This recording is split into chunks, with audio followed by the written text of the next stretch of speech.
Hey guys, Justin here. Don't really have the time to do the full spiel before the lap, so as always, please like the video if this helps you out and subscribe for more content like this. Alright, let's get right to it.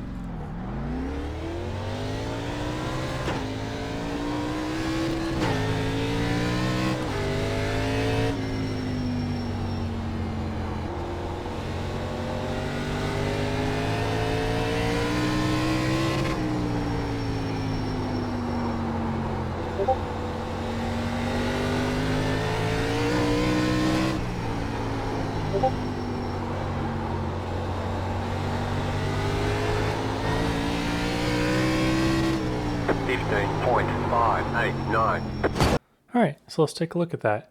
So for the run up, I did my same outside trick, but as you're going to see, your momentum coming to the line isn't going to matter too much, because even though I do this high to low, straighten out the exit, same deal with all the short tracks that we cover here, you notice I get on the brake before the start finish line.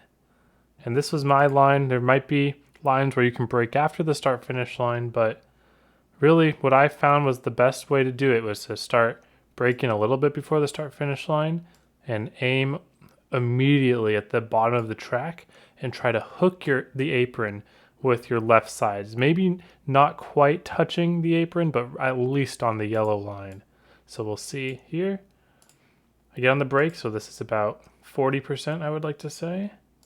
40%, bring it straight down to the yellow and use your wheel to get it right on the yellow here and dragging the brake still.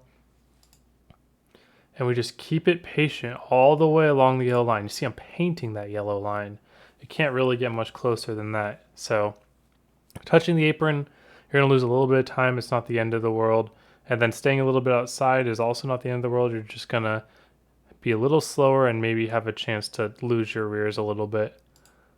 So once we get to the exit of the corner, which is around where the pit entry is, where this fat yellow line is, then we start throttling up from our lesser. So when we were in the center corner, we were at half, and then we start opening up once we get to the thick yellow line, up it to 3/4. And then once we're completely on the straightaway, make sure that your wheel is at least mostly straight here for qualifying. And then that's when we open it up.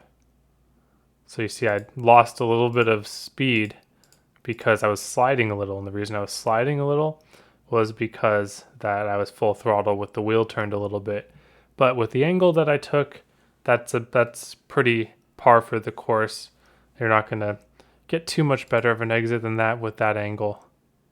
So same idea in 3 and 4. So you see I'm not going for a big arc.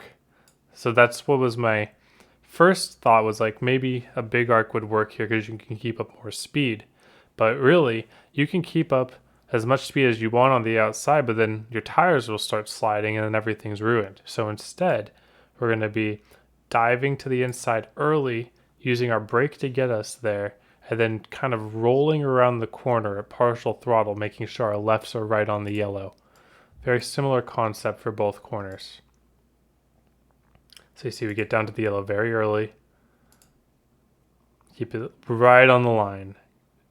Almost exactly on the line here. And then same idea.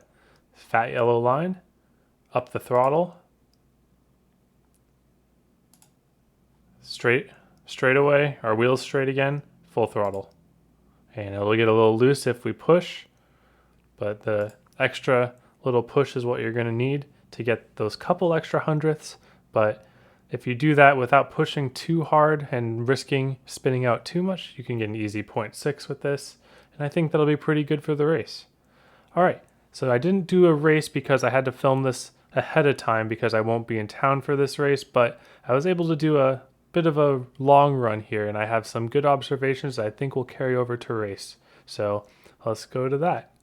All right, so I just did a little mock run. I did 28 laps, and my tires ended on 97, 96. I think I heated the right rear a little bit in the last laps with a couple of mistakes, but if you're executing what I'm about to show correctly, it should be really even tire wear, really cool tires, and you should be good to go for the long run here. So the line that I'm going to show you is basically taking the bottom and defending it like it's your own child. So let me let's take a look at what I'm doing here to defend the bottom, kind of in the sense of position, but also in a sense of really easy on the tires. So as we see here, I'm going to be doing a really shallow entry with a lot of brake. So I upped my brake bias for the race, or this race run. So for this race run, I'm using 70% brake bias because if you brake early enough, you're not going to feel any sliding with the rears on corner middle. And that's exactly what you want out of your brake bias. So I'm just easing it around. And notice another big thing is I am not full throttling at all until my car is straightened out. So hold it half, hold it half, hold it half, and then full throttle when my car's straight. Brake it all the way to the yellow, half throttle all the way around, and full throttle when my wheel's straight. The big rule of South Boston is never full throttle when your wheel isn't straight. That's why you get those bottom split races that have 12 self spins all on the inside, because they get greedy, they see the corner exit, they think they can throttle up, and nope, your rears are just going to come around. So just hold half throttle, and then when your wheel's straight, that's when you can pop the gas all the way down. So you're seeing that I'm braking really early. Let's take a look at my brake point here. So I'm already on lap 7 or 8 of my run, and my brake point is before the start-finish line. Right before the start-finish line. It's kind of the same as qualifying too. But you see, brake before the start-finish line, I'm already angling off the wall a little bit, so I'm putting myself trying to get a super-duper shallow entry, using the 70% brake bias to just get my car a little bit on the apron. That's not ideal, but it's not the end of the world. And same thing here. Again, a little bit on the apron, not the end of the world, but it's not what you're looking for. So let's look at this one. A lot of brake down to a drag, get it right on the yellow, hold it 50%, and what I use actually, when I start opening up the throttle from 50 to even more, is I want to be right where this yellow line gets fat. When this yellow line gets fat, I want to still be on the bottom, and that's when I can start sliding up. So if you start sliding up before this yellow line, you need to reevaluate how hard you're taking the corner, how early you're throttling. You just want to stick to that yellow, and then when the line gets fat, you open it up. And then for this set of corners, I use a pretty similar point. And again, the line will get fat, just like the last time, because there's another pit road here. So I want not to slide up off the yellow until I reach that fat yellow line. And then I don't open up throttle fully until my wheel is straight.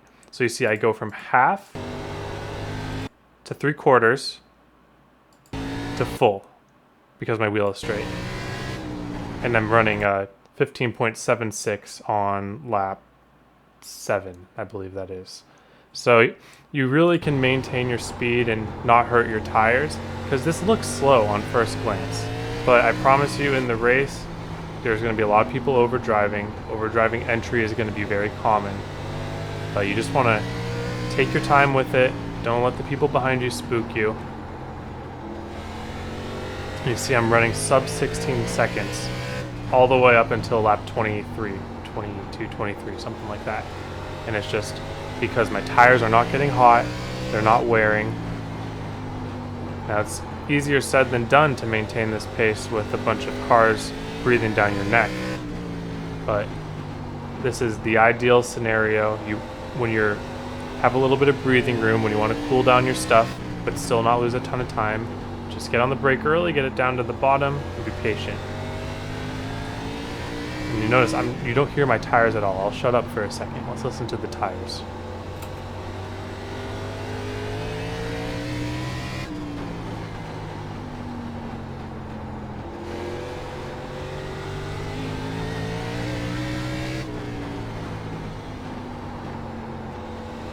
So there's no tire squeal, no nothing.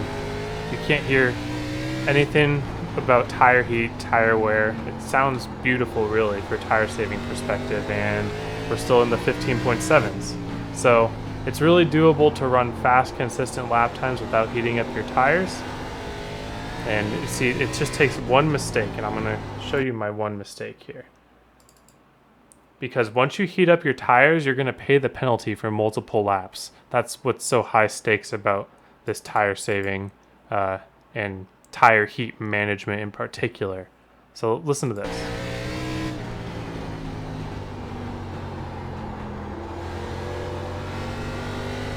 It's a fine 1 and 2.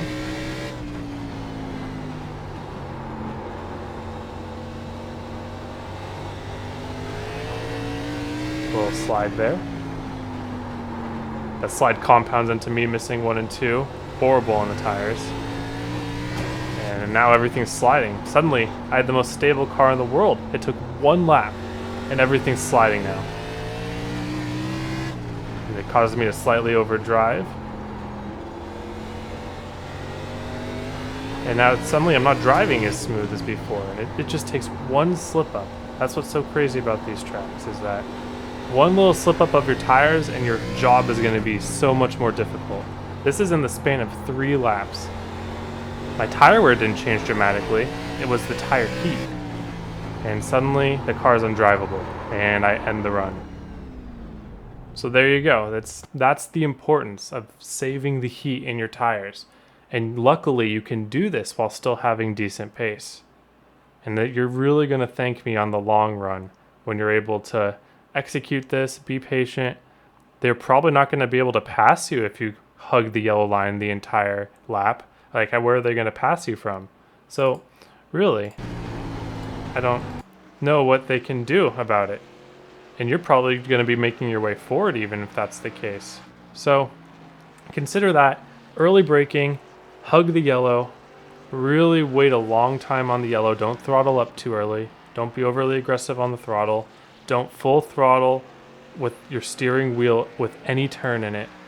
And with those few principles, you can really succeed South Boston, barring some wreck avoidance. So we'll see how that works out for you guys. But anyways, if you have any questions, leave them in the comments below.